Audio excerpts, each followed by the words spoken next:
Il était une fois, dans l'Aveyron, près de Conques, un homme qui possédait un fichu caractère. Tous les jours, il rabaissait sa femme en lui reprochant « Non, mais t'as fait quoi de ta journée?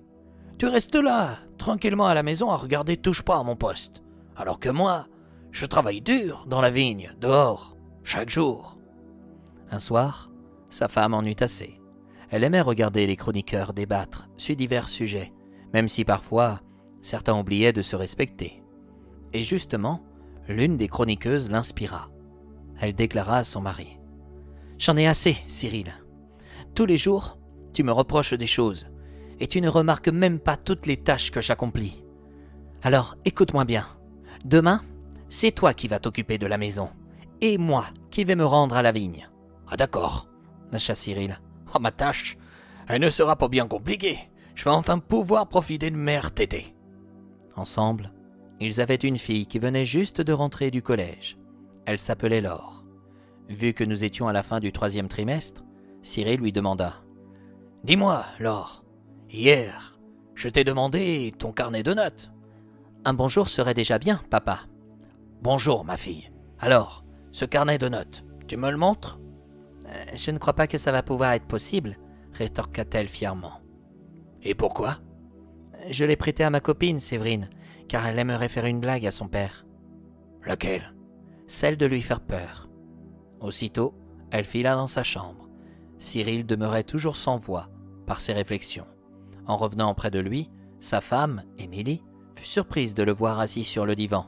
« Tu fais quoi ?»« Je voulais lire le journal, mais notre fille m'a laissé sans voix, devina-t-elle. »« Ça, tu peux le dire. As-tu entendu ce qu'elle m'a dit ?»« Oui, si ça peut te rassurer, l'autre jour je lui ai demandé si ça allait mieux les mathématiques. »« Et alors ?»« Elle m'a dit qu'elle nageait, encore plus avec le français. »« T'es sérieuse ?»« Oui. Par contre, concernant la natation, c'est peine perdue. Elle coule complètement. En tout cas, je suis contente d'une chose. »« Laquelle ?»« Demain, ce ne sera pas Laure qui te laissera pantois, mais moi. » On verra qui rira le premier. Le lendemain, Émilie partit dans les champs tailler la vigne. Cyril profita de sa matinée pour ranger la maison. Vers 10 heures, il versa une réserve de crème dans la baratte. Il la battit pour en faire du beurre. Une fois qu'il eut terminé, il se rendit compte qu'il avait aussi soif que dans ses champs. « Ah, satanée de canicule !» pesta-t-il. « Heureusement que je travaille à la vigne et que j'arrive encore à produire du vin frais. À ce propos, je vais aller à la cave. Je crois bien que j'ai mérité de boire un peu de vin. » Arrivé près d'un tonneau, il le déboucha et commença à tirer du vin, quand soudain, il entendit un bruit étrange dans la cuisine. Agacé, il laissa couler le vin dans le pichet.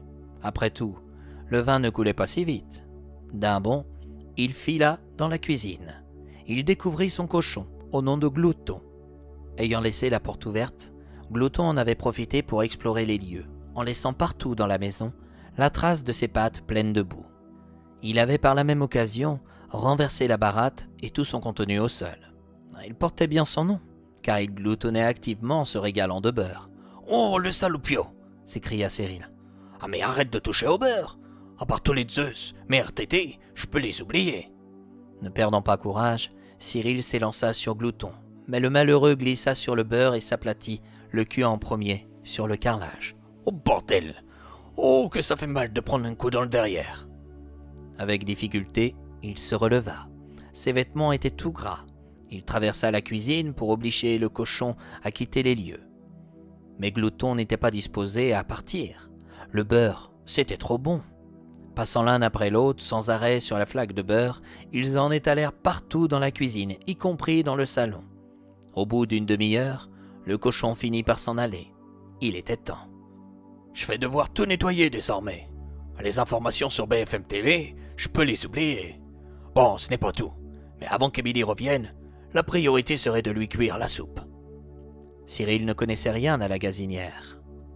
Alors, il se servit des moyens qu'il avait en sa possession. Il alluma un feu dans la cheminée, déposa une marmite par-dessus remplie d'eau pour qu'elle bouille, et s'occupa à éplucher les légumes qu'il versa dans l'eau. Il était tellement occupé par le contexte qu'il en avait oublié son pichet de vin qui devait plus que sérieusement déborder dans la cave. À vrai dire, Le vin se répandait partout sur le sol, sans que personne ne puisse s'en rendre compte. Il était bientôt midi. Émilie n'allait pas tarder à rentrer pour sa pause du déjeuner. Cyril n'était pas rendu au bout de ses peines. Maintenant, c'était sa vache, Fleur d'Oranger, qui n'arrêtait pas de meugler. « Ah, cette pauvre bête est affamée !» songea Cyril. « Je ne vais jamais avoir le temps de l'amener au pré. » En sortant de sa maison, il essaya de réfléchir quelques instants. Une idée lui vint à l'esprit. La ferme était adossée à la colline. Cyril mit une corde autour du cou de sa vache.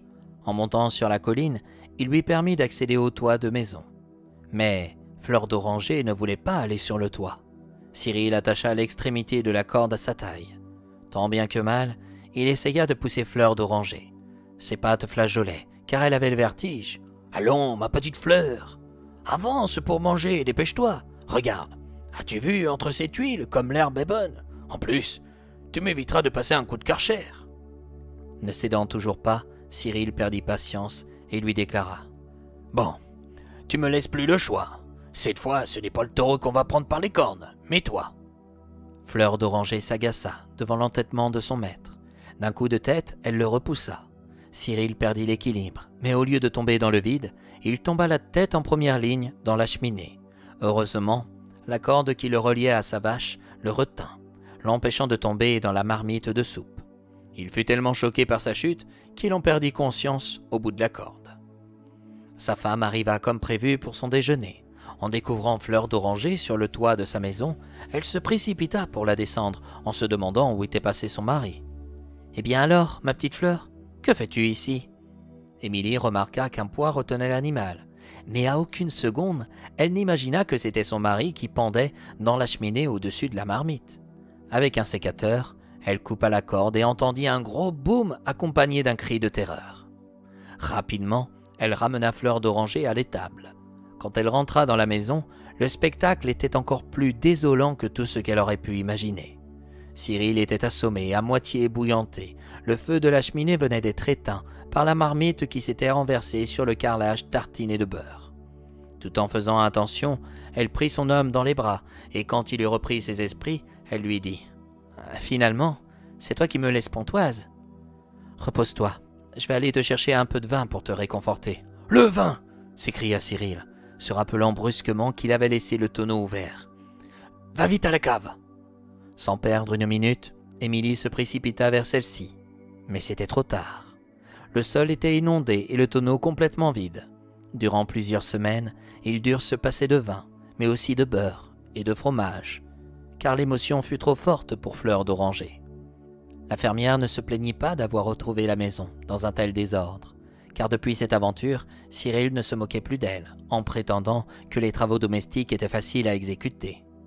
Le soir venu, quand sa fille rentra du collège, tout était en ordre dans la maison. Elle remarqua le silence de son père, ne demandant pas son carnet de notes, comme hier soir.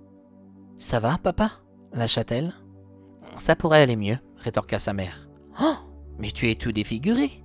Il s'est passé quoi ici ?»« Ce serait bien trop long à t'expliquer » ajouta Émilie. « Ta journée s'est bien passée ?»« Oui, même si j'ai été surprise par mon professeur principal. »« Comment ça ?»« Bah, je ne sais pas, mais j'ai eu cette impression qu'il s'intéressait à notre famille. »« C'est-à-dire ?» ?»« Il m'a demandé si j'avais des frères ou des sœurs. »« Et alors ?»« Bah, quand je lui ai dit que j'étais fille unique, il a soupiré et lâché « Ouf, merci mon Dieu !» Une nouvelle fois, Cyril resta encore plus pantois de la remarque de sa fille. Émilie en profita pour conclure. « Je vais finir par comprendre ton professeur, au fond. Car si tu prends du côté de ton père, oui, il vaut mieux que tu restes unique. »« Bah, merci à toi !» lâcha Cyril. « Ah, il a retrouvé sa voix. Ose alors. J'ai cru que tu étais devenu muet, papa.